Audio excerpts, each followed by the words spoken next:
Hey friends, thanks for joining me, Jim Baroud, to hear a few insights from leaders who represent our innovation ecosystem. Today's chat is with Melissa Medina, co-founder and CEO of Emerge Americas, and Paul O'Brien, head of public affairs at the Founder Institute. I am CEO and co-founder of a company called Emerge Americas with a mission to help grow a thriving tech ecosystem across our region. Great. Paul? I'm the head of public affairs for an organization called Founder Institute. Primarily, I work in government relations and work on policy issues related to venture capital and entrepreneurship throughout the world for the most part, but to a great extent in the United States. Great. Melissa, let's go back to you. Tell us about your journey from maybe high school or college. How did you get to where you are now? Yeah, so my journey begins with my roots and my background. Born and raised in Miami, Florida, first generation American. My parents are both Cuban immigrants, fled communism, and that really permeates through my personal and professional life, and actually very much embedded as to why I do what I do today. Went to high school in Miami, went to college at UF. So yes, I'm a Gator, undergrad and graduate degree. And as part of my graduate degree, my MBA, I studied in Barcelona in a school called ESADE, one of the top global management schools in Europe. And after that, I started working for a company called Terramark Worldwide. It's actually my father's company that he founded. IT infrastructure, cloud computing company, one of the first to get into cloud computing and built data centers all over the world. The first being here in Miami to connect Latin America to the rest of the world through through this structure. And that company I worked at for almost a decade. We sold to Verizon in 2011. And that's where the journey with Emerge Americas began. And it stemmed from almost two emotions. One, kind of going back to my roots, the passion we had for this community, but also frustration. Because building a tech company, especially a global tech company in Miami around that time, so between 2001 to 2011, was very different than it is today. Hiring talent, evangelizing South Florida as a tech hub, nobody was really talking about it. And we felt it had all the elements to become a thriving tech hub. As we studied thriving tech hubs around the world, we felt that we had those elements as well. And that's where the idea of Emerge Americas was born. Can we create a platform to help foster a different narrative about Miami and South Florida and really the region as a whole?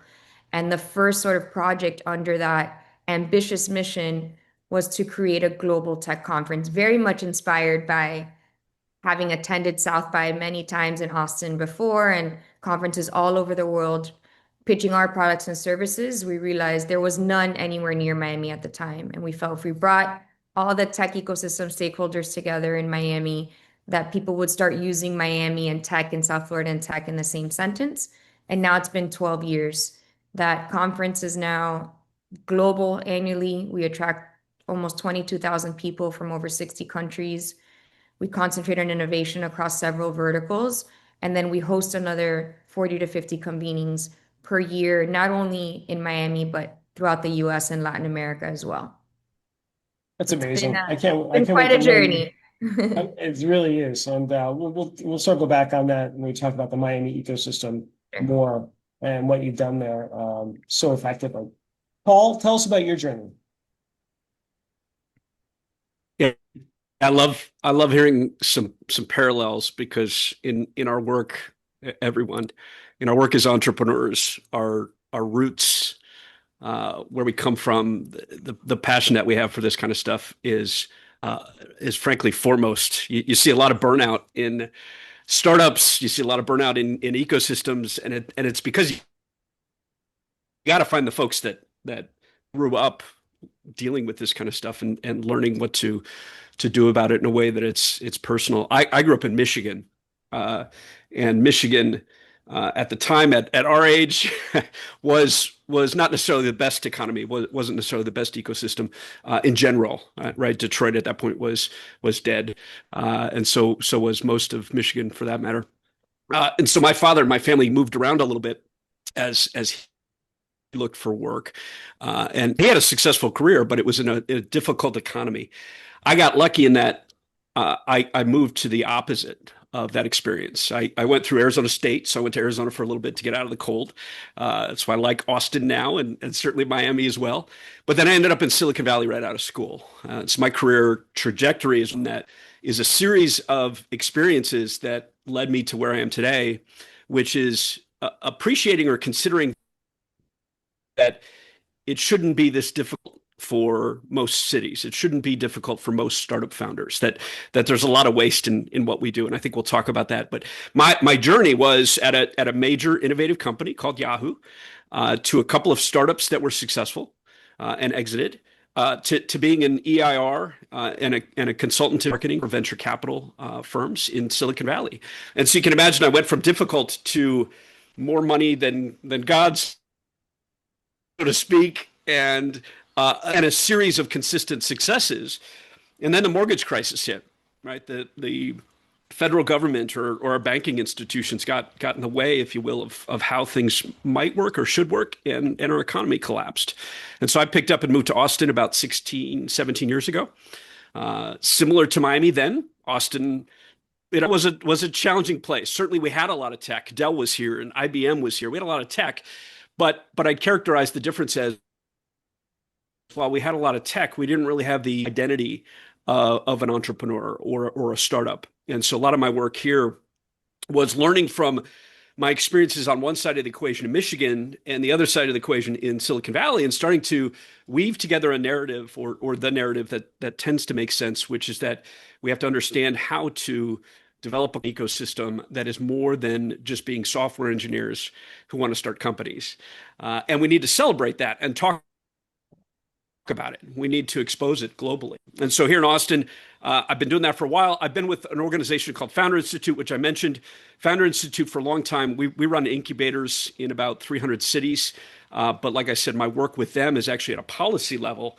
We're trying to help local governments and national governments throughout the world understand that small businesses are not the same as startups, that venture capital is not the same as investing in Wall Street or in real estate, and that we really need policies and approaches that are meaningful to our startup class, because they tend to run into barriers that I think we can overcome much more effectively. And so that's where I'm passionate today, given my past. Great. Let's circle back to Miami.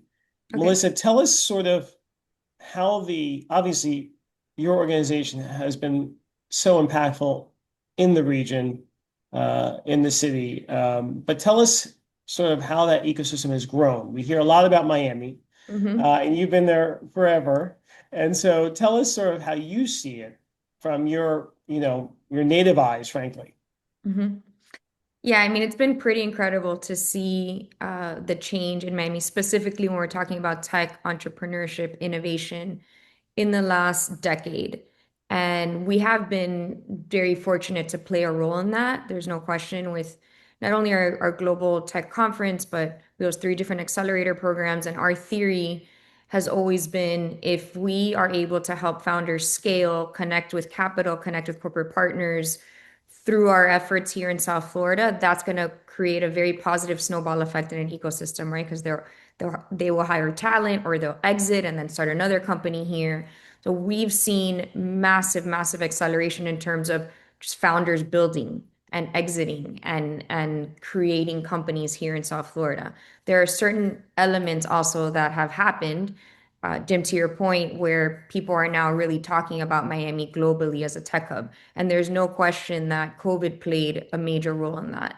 There was, in the defense of Miami, there was a foundation already that was being built, and not only through Emerge, multiple other organizations that were working on, building this knowledge-based economy here in South Florida. But COVID just opened up this global lens into, I would say, the world's best kept secret. And all of a sudden, it was almost like a product market fit in a way that I don't think even us, as the biggest evangelists for Miami and our community, could have imagined. And we never want to go through a global pandemic again, so please don't misunderstand me. But there was, if we're being very honest, there was a major silver lining, not only for Miami, but for our entire state. The influx of tech capital, the influx of talent, it was just all of that manifested post-COVID. And I think that definitely added a tremendous sort of J curve effect, excuse me, for what we've seen in our community. Got it. But what about, we always hear the exodus of people to Miami, but now we're hearing some people saying there's different stories, right? There's um, big companies moving down there, but there's some also people moving back to where, they came from. And what's the Yeah. reality? Can you give us a sense of what the reality is? Yeah, absolutely. So there's truth to both. There was a massive influx, and with that, of course, naturally, I think there is going to be folks that decide I want to go back to where I'm from, or it's not working for whatever personal reason. But that's definitely not the majority. That's I can say wholeheartedly. But that's natural too. That's going to happen. COVID, incredibly so, was already almost 6 years ago. And but the majority of not only companies, people that have moved to South Florida and Florida as a state, they're here and they've planted a flagpole, and we've seen, the effects of that. Have people left? Of course, but I think that's just natural. That's going to happen. I never had the expectation that the massive amount of influx that we had, that everyone, would end up staying. Got it. Okay, Paul, how about Texas, Austin? Talk to us about that ecosystem, your ecosystem. Texas is probably best highlighted with a lot of what's going on right now nationally. We've been booming for about 15 years, but interestingly, you're seeing states throughout the United States consider new policies or new laws, such as some tax laws in California and Washington State, with which innovation and tech leaders and even entrepreneurs are looking at things and going, hang on a second. If that's what's going to happen here, we need to be somewhere else. And Melissa kind of touched on it. One of the things that really caused Texas to boom as well as Florida is actually what you'd think of as immigration, even immigration within the United States, not to the United States necessarily, but this mass influx of people from California and New York roughly 15 years ago, around the time of the mortgage crisis, brought with it talent and networks and access to venture capital. It brought a different culture. To a great extent, it brought this traditionally, you might refer to it as the disruptive sense that Northern California has. We're going to disrupt things. We're going to do things at such a scale that it's going to change entire industries. Texas before that was largely localized. It was largely based on a culture of putting a hole in the ground and pumping oil out, or buying a head of cattle and having a ranch, right? That you could have a product and make money with that product. And what happened with the immigration was the appreciation that no, in fact, we could invent and create new things at scale. And the word scale that Melissa also referred to, the word scale is meaningful in the sense that culturally, when I said we were a very localized state, it was the Austin startup ecosystem and the Houston startup ecosystem and the San Antonio startup ecosystem. And the challenge with that is we're comparing those locations to Silicon Valley, which is 4 major cities, many universities, and a tremendous amount of wealth, which just doesn't exist in any other single city in the United States or the world. And so Austin being close to San Antonio, Austin being close relatively to Houston and Dallas, really enabled the eastern side of the state to establish itself as a destination wherever might be ideal for you, whether that's Houston because of the energy industry, or it's Austin because of the music scene or the tech scene. You could find a home here and access a lot more than you could in the rest of the United States. The last thing I might share that was a catalyst was as well what Miami's figured out, and it's actually that a conference has a tremendous impact in understanding what's going on in an ecosystem. Of course, we've had South by Southwest, but it's because it's not just a tech conference. It's because it exposes the city and the culture and the community. It exposes to the world the kind of stuff that's going on in a way that I find that most cities and most tech folks don't really understand that if you aren't marketing and storytelling and promoting what's going on, no one cares. It's like that analogy of a tree falling in the woods. If nobody hears it, did Did it it happen? did it really fall? Well, if you're building a tech startup and no one knows about it, it doesn't matter how wonderful the solution is.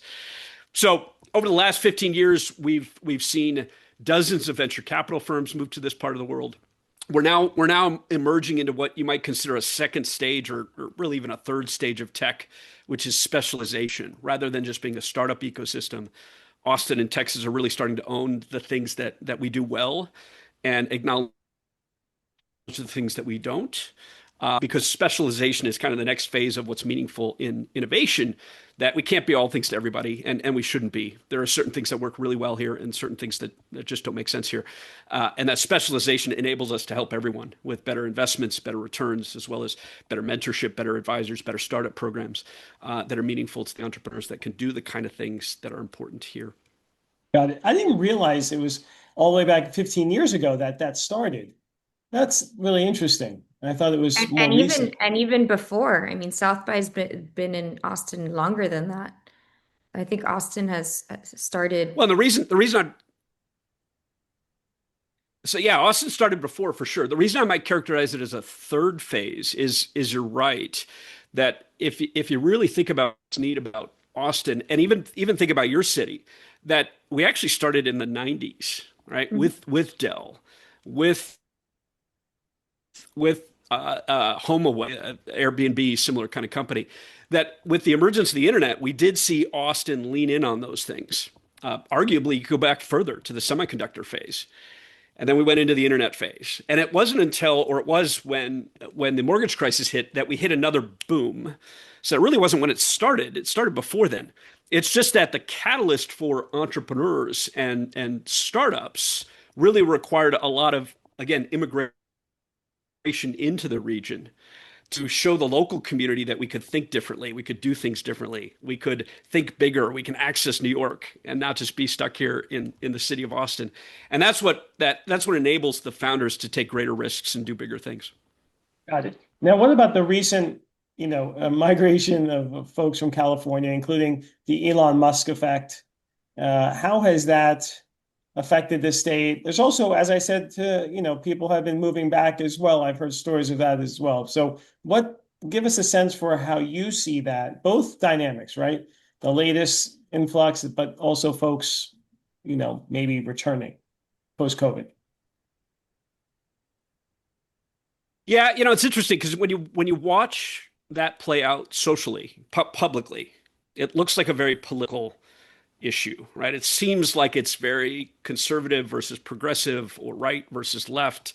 Most of the folks moving into or staying in Texas on one side, and I'm going to let the audience determine or pick what side that is because I'm trying to point out that it's in fact not terribly political. It just appears to be that way. And it appears to be that way because of a bit of the dynamics that I shared about what California and Washington is considering now, Washington State is considering now, which is that Texas actually has very economically friendly policies. That if you're a business owner, you might not be aware of this. We tend to, for example, think that we should incorporate in Delaware. Well, in fact, the incorporation and board management regulations and laws of Texas are the same or better than Delaware. That Texas is a state in which CEOs and investors and executives and startup founders will find a much friendlier ecosystem instead of policies, instead of economic. That tends to result in perhaps a certain political class favoring Texas, which is why the social community about politics is going to take advantage of that and lean in on whether or not it's right or left. But the reality is it just makes a lot of sense for companies to be moving here.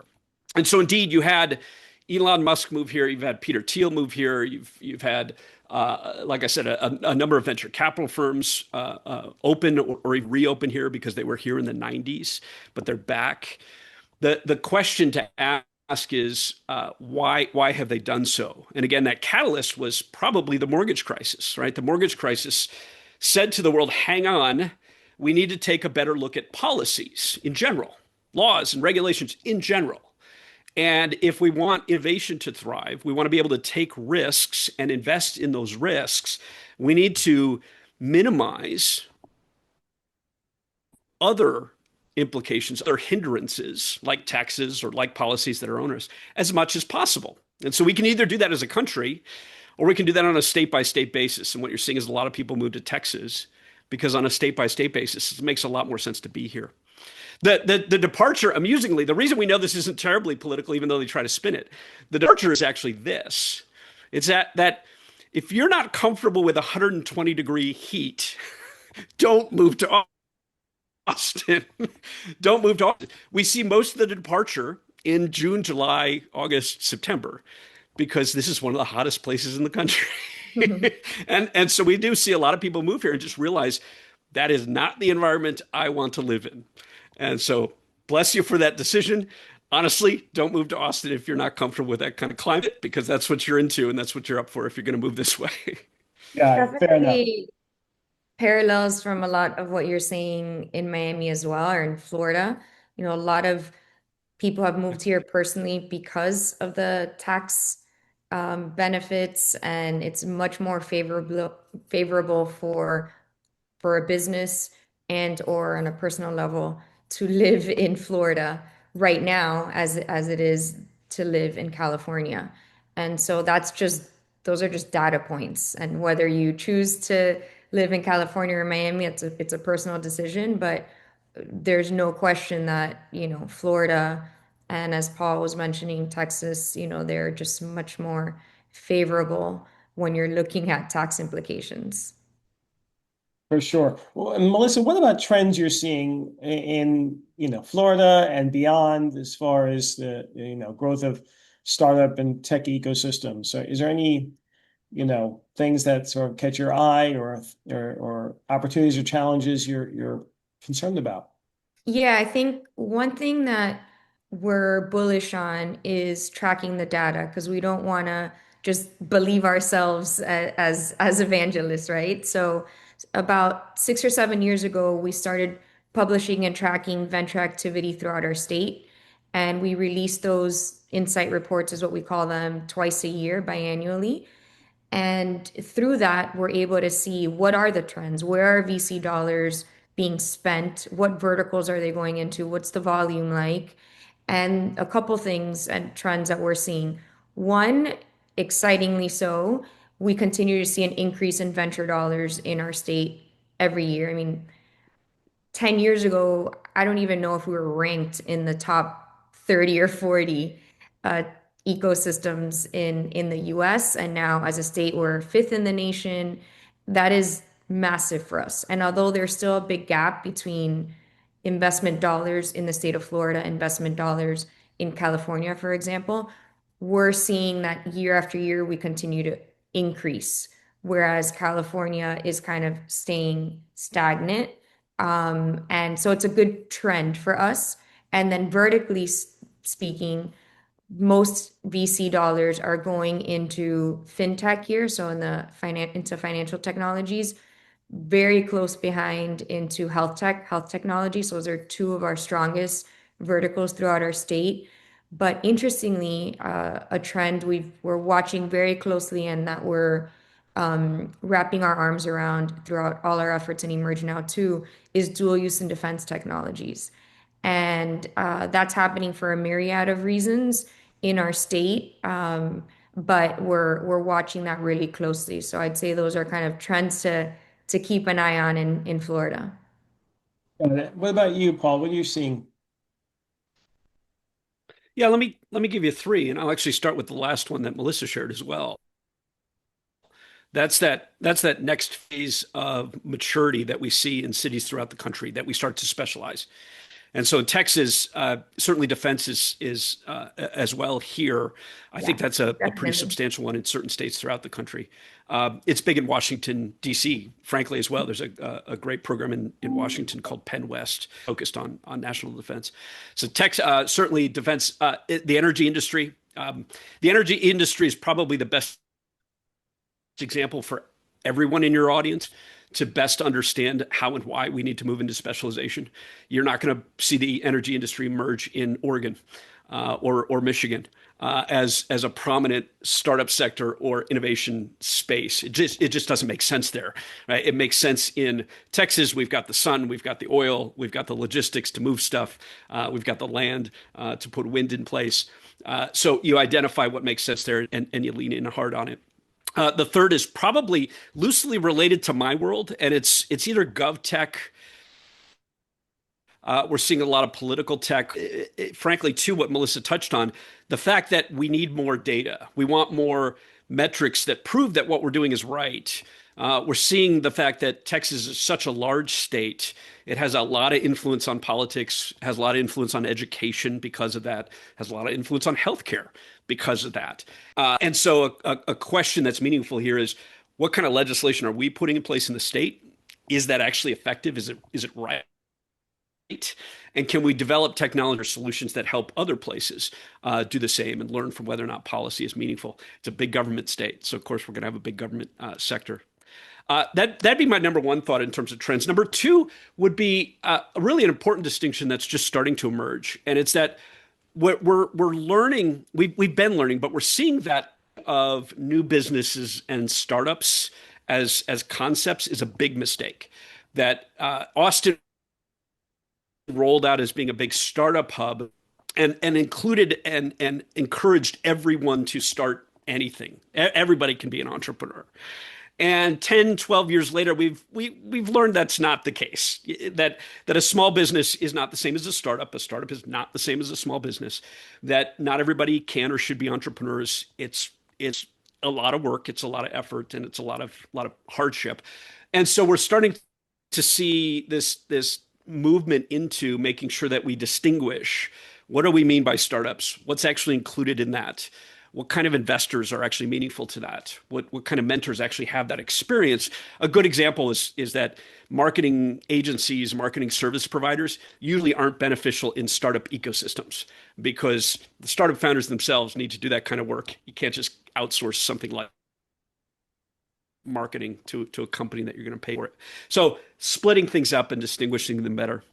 And then my last thought, number three, we're seeing a huge shift. And so everybody's got to recognize this. And actually, Miami is a great place to lean in and understand it better. So is New York. So is Silicon Valley, frankly. We have to see a shift in the way that we invest in things.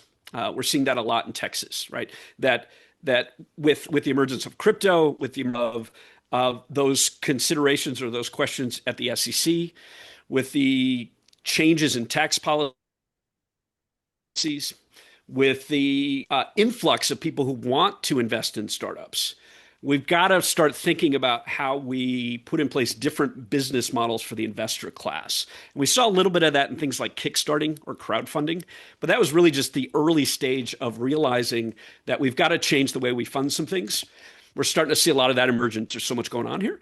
And so if you're an investor, particularly a creative one or an innovative investor, this is a part of the world where we want to have those conversations and try to figure out how we can do things more meaningfully for your class of the economy to deliver better returns to everybody by making sure money is in the right places based on what expectations are.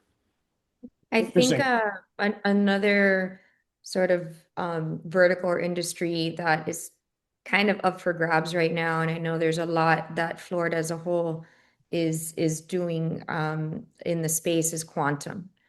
And I think, AI has obviously become commercialized and democratized, and quantum hasn't yet, but I'm a big believer that it will in the near future. And there was just a massive announcement about a huge quantum computing company called D-Wave that is moving their headquarters to Boca Raton in South Florida from California. It was just announced this week.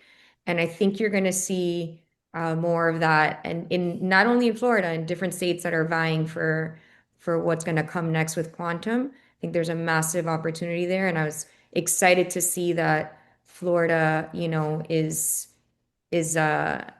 excited about it as well. And I think it's important that government officials understand that as well and wrap their arms around it. And I'm excited to see that trend here too. That's What congratulations. if I Yeah, I if I think could, quantum is the next big thing. But let's just step back to yeah, AI. You that's mentioned, exciting news. Melissa, AI. How has AI affected everything in both of your regions? How do you view this whole surge in this technology that's changing everything? Yeah, I mean, no question that it's completely affected every single organization, company, and if it hasn't, they're definitely gonna miss the boat. There's no turning back, in my opinion, the effects of AI on any industry. And so I think what's happening now is from startups to Fortune 500 companies, they're not questioning it anymore. It's just looking at how do we now embed AI into our processes? How do we make things more efficient? And it's just changed the game. And we're seeing that absolutely across every single company that we work with or partner with. Not one of them are not thinking through what is their AI strategy. And it's not about ChatGPT or the general AI models anymore. It's how do we create private LLMs and how do we make sure that we're embracing this in a safe way. But it's not anymore about if we're going to have AI implemented in some way in our organization. In Emerge, for example, we hired a chief AI officer who is helping us not only with our external AI projects. We have a Miami AI school. We host Miami AI gatherings. It's one of our core verticals you'll see at the conference in April, but also with our internal AI systems as well. And I think you got to use it across marketing, across sales, across every single finance, every department. And it's just what tools are you using? And then the last thing I'll say, and I think maybe even more importantly, is if you're implementing these tools, are your employees trained to use them appropriately or correctly? And I think that's how a lot of companies are thinking through this now. But there's no turning back. I mean, it's kind of like the internet days.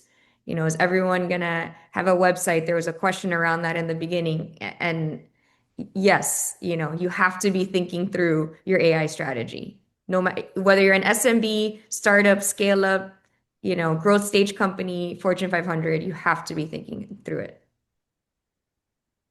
Paul? She made a couple of great points, and you had a couple of great questions there that I think work in sequence with one another. And it's that by and large today, folks are making the mistake of thinking of AI as a sector. And it's Mhm. actually not. It's more like a horizontal. It's absolutely going to change everything. And I say it works in sequence because to a great extent, the previous horizontal that changed everything is one in which hopefully we learned from the fact that most of you all, by which I mean you all in the world and perhaps the audience, sort of disregarded social media. And the fact is social media was the previous iteration of the internet that actually changed everything. And a lot of you ignored it or didn't want to understand it or didn't want to embrace it, which is why we now have some questions about the safety and security of TikTok and Facebook. It's because you left it to a handful of people to decide how that works.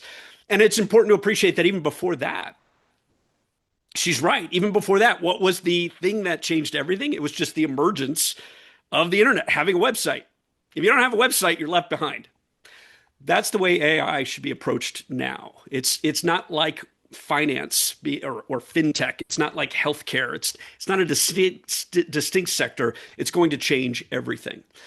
And and what caught my attention in the conversation that was just had is that the next phase we already know, and we're at the leading edge of it, is going to be quantum because it's going to cause computing power to accelerate so fast that we can't even conceive of yet what's possible. And so, as you're looking to trends in the United States and indeed the world, one of those trends is certainly where is there more AI expertise so you can lean in on that and take advantage of it and make sure you're caught up to speed.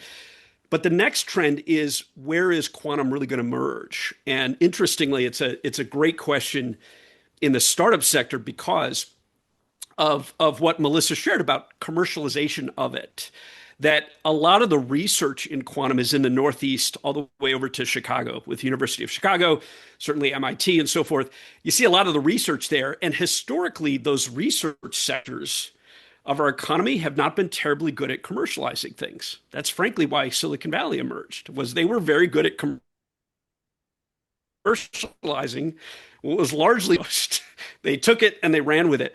What we're seeing with quantum is, in fact, everywhere from New Mexico to Miami would be the way to think of it. That Texas is big in quantum. There's a huge initiative in San Antonio. New Mexico, I think, just got $500 million of investment for quantum infrastructure throughout the state. Miami's got a lot of the same thing. Florida's got a lot of the same things going on. That if you want to think of where we're going to take this quantum research and figure out what to do with it, you might say southeast of the United States as where to invest in or focus on or take advantage of for a lot of the reasons we've been talking about. It requires energy. It requires a lot of money, which means good policy, good tax policy. It requires domain expertise. So do the universities understand stuff? Are they working on it? Are they teaching it? And that's the part of the United States where the answer to all of those questions is yes.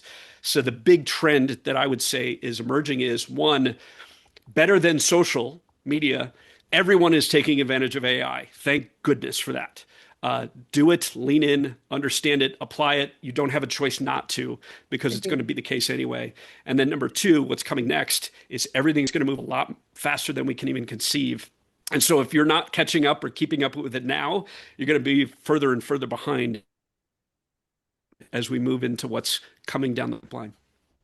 Agreed, Paul, with everything you said. And I would add that almost as important as the speed that everything is happening at now will be the clarity as to, what a startup is actually producing or showcasing, right? It's like not only the scaling and how fast, but how clear are you about what it is that you are, transforming, or what your solution is, or what your product is, because there is just so much competition out there right now, and everything is moving at a rapid pace, a pace that we thought we'd never get to this pace. And as you mentioned, if once quantum becomes commercialized, I don't think we even understand the power of the speed of quantum computing. So all of that is going to change so much.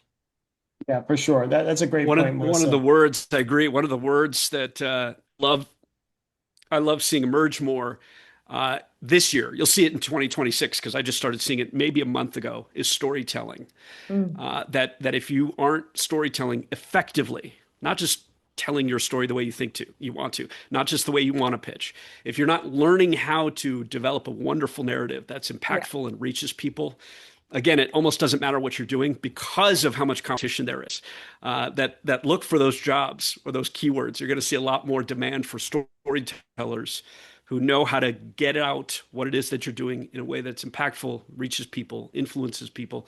And it's important to appreciate too, I think, commercializing doesn't just mean selling it, doesn't just mean customers, right? We mean getting it out in a way that it's meaningful to investors, to partners, to competitors, to policymakers, right? If you can't influence the legislation to be meaningful to what you're doing, it might work against you, and you don't want that to happen.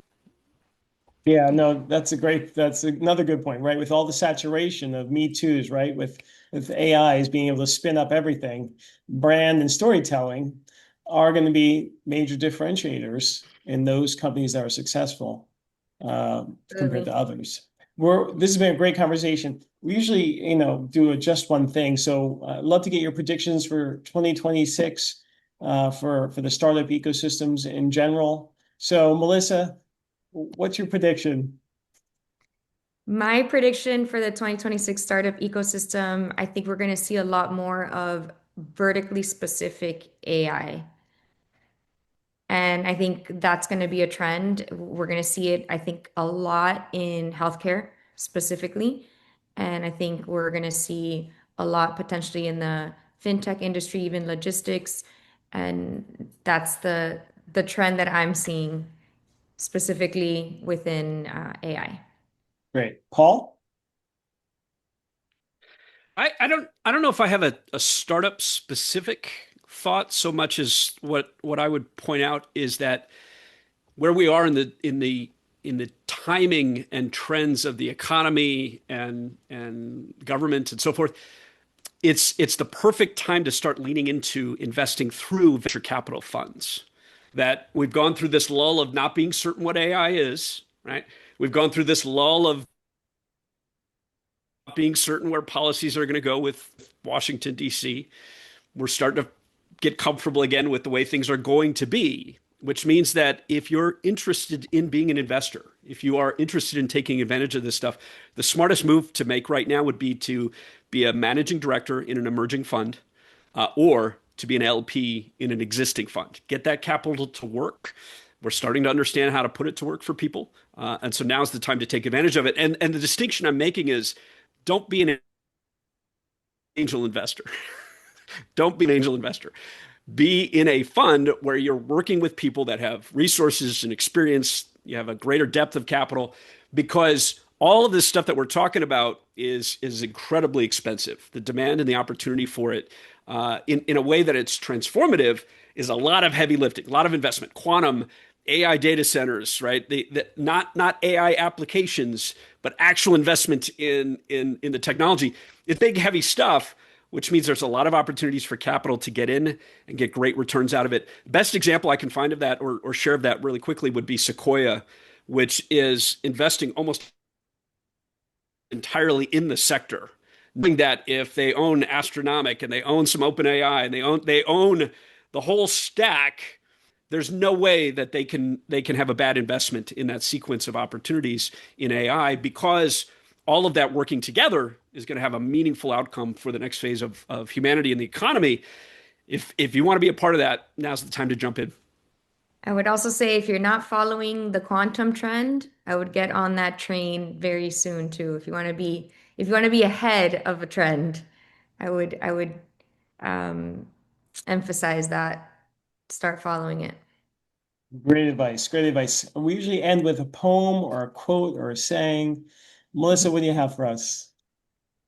I say this quote all the time, so I'll repeat it here today because I've been called crazy many times, and I just love this Steve Jobs quote, which is the people who are crazy enough to think they can change the world are the ones who do. And so if people call you crazy, take it as a compliment, is what I would say. Nice. Paul? One that I think I love. I think it reflects the point that you need to be an exceptional storyteller and communicate and do your marketing work, is actually a tongue in cheek. It almost sounds egotistical until you play with what it says. Once I thought I was wrong, but I was mistaken. Once I thought I was wrong, but I was mistaken, right? Whether it's how you communicate or what you're focused on, as an entrepreneur, you have to pivot. You have to rethink things. You have to change the way you're coming out to the world. So you might be wrong. You might think you're wrong, but you're probably just mistaken and should try something else. I love that. I love both of Yeah, those. that's That great. was great. Oh my God. Thank you so much, folks. Thanks for joining us. I hope you enjoyed the show. Please like it, leave a review, and subscribe. See you soon.